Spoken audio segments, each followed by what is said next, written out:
আজ 25 আগস্ট 2025। দৈনিক কালের কণ্ঠের প্রধান শিরোনাম: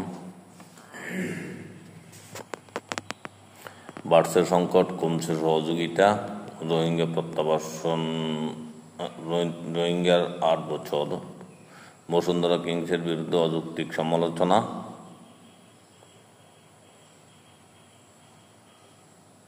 পাকিস্তানের উপপ্রধানমন্ত্রীর দাবির সঙ্গে একমত নয় বাংলাদেশ,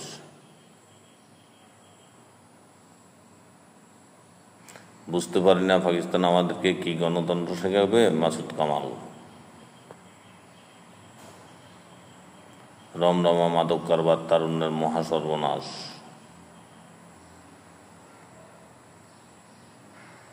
নির্বাচন সুষ্ঠুভাবে সম্পন্ন করতে কঠোর পদক্ষেপ, ডাকসু ও হল সংসদ।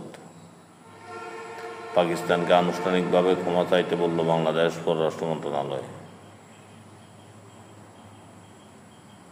বিজিবি বিএসএফ সীমান্ত সম্মেলন আজ, প্রাধান্য পাবে সীমান্ত হত্যা ও পুশিন। যে মামলায় গ্রেপ্তার হলেন তৌহিদ আফ্রিদি।